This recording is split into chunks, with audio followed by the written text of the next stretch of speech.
Greetings, this is Eat Fat, Get Slim. Today I want to talk about the most basic thing, why we get fat. Why is it the whole world seems to be overweight at the moment? Now, I am fat. I used to be a lot fatter, I used to be obese, then I crossed the magic line between obesity and just overweight. I'm just below that line now. So I'm fat. Most people are fat. So why is that? This is a brief taster and look at two key reasons, which is largely outside our control, that help explain why we get fat in our modern world. Both relate to changes in our food supply.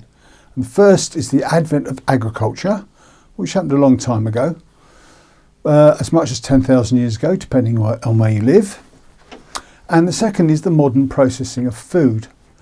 These will be explored in much greater detail in later presentations, but I just want to sort of do this as a bit of a taster to show you where I'm coming from and see if you might be interested in following my channel.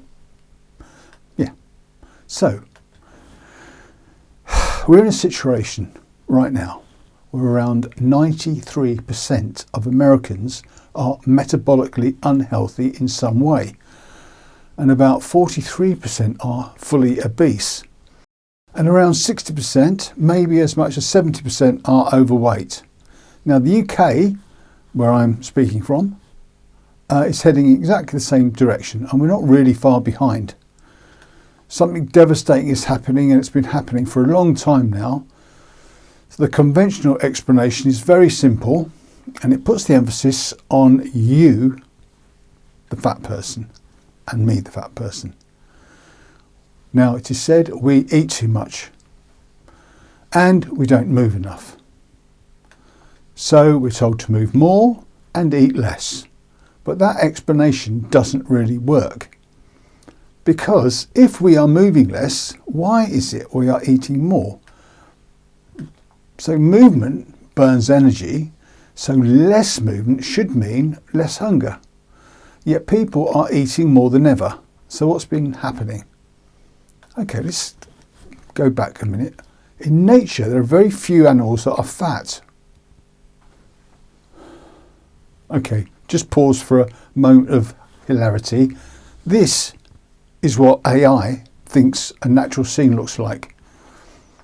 But there's something really odd about it. I don't know if you've noticed. I'd like to ask you, what is that?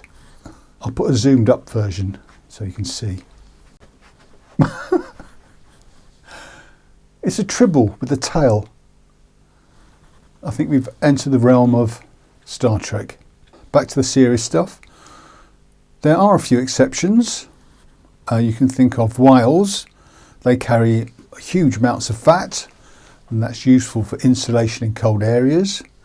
In the ocean, bears get fat to prepare for hibernation. They build up a lot of fat so they can sleep through the winter. But otherwise, animals do stay lean. Foxes eat rabbits and rabbits eat grass. There's plenty of grass. There are often plenty of rabbits at the foxes. Yet even when rabbit populations explode, foxes still remain lean. And there seems to be in nature, throughout nature, looking at wildebeest and lions and tigers, right across the spectrum, that fat is only used in very restricted contexts, such as extreme cold and situations like hibernation. And it's almost as if humans are in a state of hibernation, and there's a massive story I want to tell that actually makes that argument. But I'm going to keep it simple for today. So there seems to be a natural balance between hunger, satiation, food availability, and energy use. Being fat in the wild is a disadvantage. A fat hunter cannot hunt, and it does not survive. So what changed for humans? So I like to think of this as a human natural state, comparable to those foxes and rabbits I just showed you. This is in the late Paleolithic. And this is after 1 million years of cooking and about 4 million years of the evolution of the genus Homo, where we finally arrive at a situation which we can call Homo sapiens. Some call it Homo sapiens sapiens. And we have a situation where we are fully engaged with the environment, and we are not trying to alter the environment. We've come to a point after 4 million years where the environment has altered us so that we are suited to survive in that environment. And then we changed. We changed quite radically by deciding at one point to plant seeds in the ground. Those seeds had to be protected. Hierarchies had to be made. A priesthood developed to gauge the sun and the stars, so we could tell what time of year it was, so we knew when to plant, when to harvest, and so on. And that required protection, because people like this will come along and start pulling out the plants and then say, well, no, they're ours. So you have the evolution of property, and basically everything changes. But that was very recent in evolutionary terms. 10,000 years ago, we pretty much all were looking like this. That's the first change. But I want to talk about a change which is far more recent. Now, in the intervening thousands of years, we got used to that situation to a degree. This is body mass index data. Body mass index, you may have heard of BMI. It's a calculation which judges how fat you are, basically, by looking at height and weight. Now, what happened in 1960? Everything's tootling along quite nicely. Everything's pretty stable. But then there's a massive inflection point in 1980. After 1980, the BMI rises sharply across all age groups, including children. Now, did everyone suddenly lose their willpower in 1980 and start stuffing their faces? If so, why? Did everyone just stop walking? Well, there wasn't a massive change in car use back then, and we've had buses for decades already. So I don't think there's a big change in exercise. In fact, the obsession with exercise seems to be pretty much on tap all the way through the 1980s, 90s and into the 21st century. So, but if we did stop walking, why did we carry on eating so much? Now, the answer lies not in how much food we're eating necessarily, but the type of food. Now, two things happened at roughly the same time, and they are completely and totally linked. First, modern food guidelines. They were first published from, guess where? Yes, the United States. Thank you very much, United States. And immediately from that point, there's a massive change in the industrialization of the food supply. What changed? The advice was, don't eat meat, don't eat meat-based fats. In fact, go low fat. If you have to have fat, have this lovely factory-made high omega-6 polyunsaturated stuff in a plastic bottle that we got from a factory, and it tastes awful. And that was corn oil, canola, well, there's quite a few, and this sort of generalised vegetable oil. Well, this is unheard of before this time, almost. So I think Crisco, which is a lard substitute, was invented possibly as long as 100 years ago. But until then, no one was really pushing these fake oils. Now, there's a big move in ready meals and packeted meals and stuff in boxes and packets. When you take the fat out of that stuff, you lose all the taste. So what did they replace it with? Sugar. Sugar consumption has rocketed as well. So all these things, I submit, are contributing to a change in our food environment, a shocking change. And everyone is now thankfully talking about ultra-processed food. Well, 1980 was the big start. In general, I think it's fair to say that food was engineered not for nourishment, but for addiction. Now, let's take a look at fast food for a moment. This is some statistics from the CDC, that's the US CDC. Way back in 1950, a typical meal was 2.4 ounces of fries, 3.9 ounces of a burger, and 7 ounces of soda. And as you can see, today, those are 4 times the size. So that's one thing. But I suppose the big question is, why are people craving these larger sizes? And that's all to do with how food has become addictive. So we are eating more, and I think the real answer to the question of why is that it's not real food. What's natural about this? Can you walk into nature and find fries? No. You cannot find soda. You cannot find burger buns. In fact, sugar for our Paleolithic man or woman or children was very rare indeed. Sugar, where would you find sugar? If you were lucky enough to find a bee's nest, a hive, you could get some honey. Aside from that, natural sugars were in roots, and roots were tiny compared to how they are now, because we're enjoying thousands of years of cultivation which have made our fruits and our roots bigger.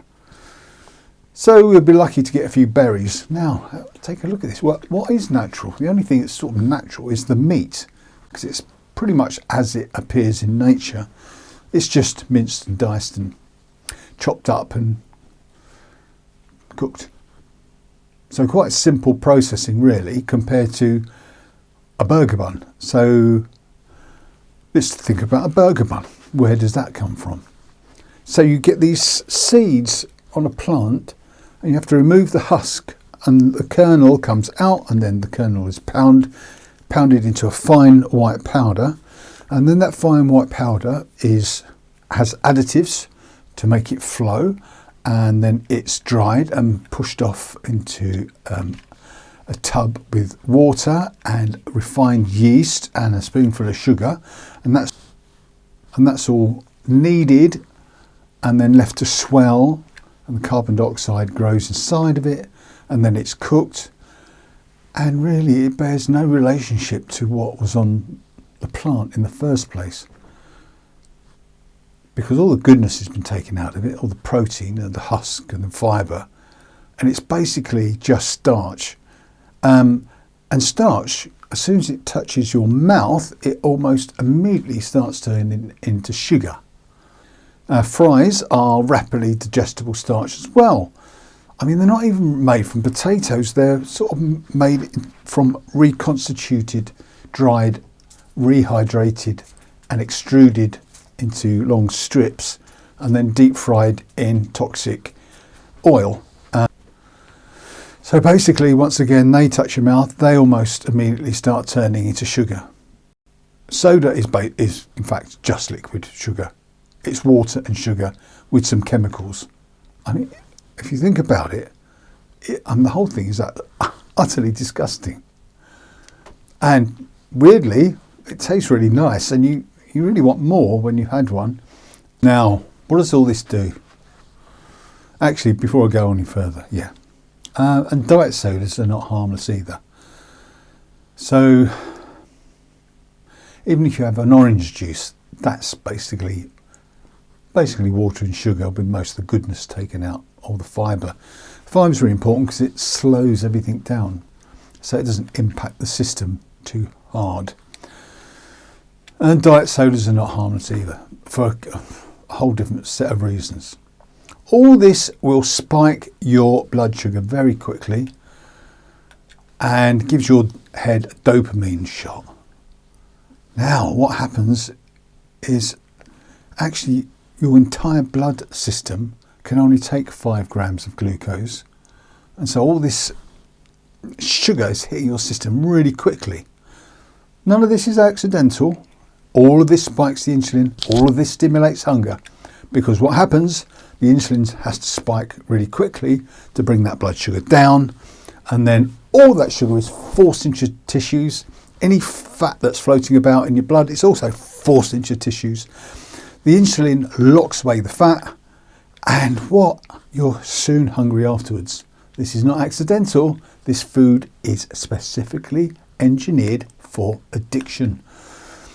The supermarket completes this illusion. Soda, anyone? Look what's happening.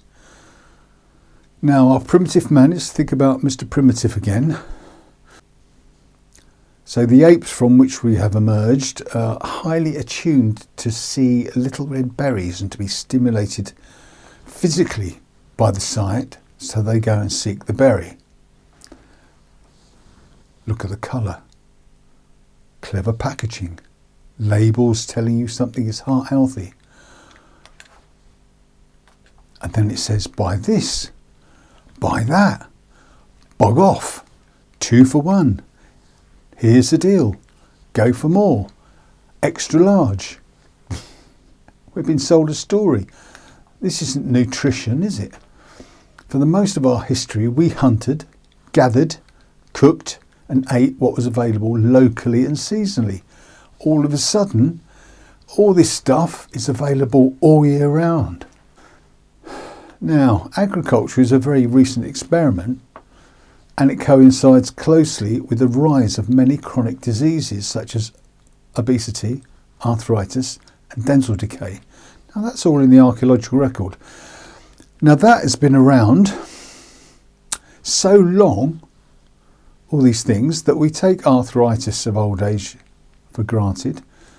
We learn to expect dental decay, and obesity is just one of those things that's always sort of been with us.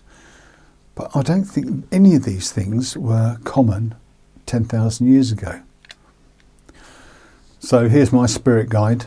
One of those other quite amusing things that AI thinks I asked for. I mean, I think it's nice to have them just for fun. And by the way, those look like potatoes, they're supposed to be eggs. Now, for some reason, AI doesn't understand that we don't always eat eggs in their shells, and they don't look like potatoes. And I don't think we eat many fish heads, but I certainly don't eat the fish raw. Oh, that's quite good. I do eat some greens, quite useful really. But here's my spirit guide. This is how we should be eating. Meat, fish and eggs with green stuff. That's how I lost my weight. Now, the real explanation for obesity is not your personal greed. It's hunger, and it's hunger that's been stimulated by addiction. It's not lack of exercise. You know, I was 50 pounds heavier than I am today. Any person who's 50 pounds overweight is carrying around a 50 pound backpack, and they're doing the work of a normal person, an average person, with a 50 pound backpack on their back. Now, as a lifelong dieter myself, I know what willpower is, and it isn't lacking. So in the time after my first diet in 1974, when I was 14, I've probably been on 40 diets, and I've lost the weight of a donkey in that time. But it's just all come back. And it's all come back because of the pressure of addictive food and the myth that 1 calorie is just the same as another calorie, because it's absolutely not. We certainly eat more than we need because we're hungry all the time, and we're hungry because of the kind of food we are told to eat. Highly refined, high carbohydrate food drives blood sugar spikes, insulin spikes and relentless appetite. Now, you cannot beat hunger in the long term with willpower. You can only beat hunger with the food that's satisfied. Real food, meat, for example, provides complete protein, fat, iron, zinc, selenium, a range of B vitamins. So back to supermarkets, they add vitamins because the food they're producing has got nothing in it. So even meat contains a small amount of vitamin C. There's a big story about vitamin C which is really fascinating, and look out for my video for that. Now, when you eat steak, you feel genuinely full. I just had a massive steak. Well, it's not too massive, it's just right actually. And all I had was some cabbage, 1 carrot, and a tiny bit of broccoli. It's going to keep me for the whole day, no problem. Now, when you eat steak, you feel generally full. If I eat chips and buns, they are simply empty calories, and your body is looking for something more. So the key point, I think, is nutritional value per calorie. Sugar has no nutritional value beyond the raw energy. Okay, there are essential fats, there are essential amino acids, which are proteins, but sugar, carbohydrates, there's nothing you need from that. They are not essential because your liver makes all you need. Sugar spikes insulin, forces sugar into the tissues along with circulating fat and leaves you hungry. So we're not fat because we are weak, not weak-minded. We are fat because we are hungry, and we're hungry because the food environment we have built. Now, I wish I'd known that in 1980 when everything went wrong for me, having my first successful diet. I wish I could have, if I'd have been eating meat, fish and eggs, cutting out that sugary garbage, I might have, accepted a little bit of greens on my plate because I never really liked it. Now, we've got new food guidelines. There's another video about that coming.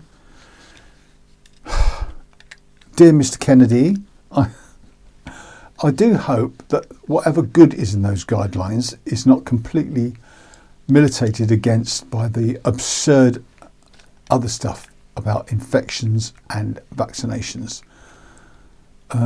Because there are some good points in the new guidelines, but I'll get to that on another video.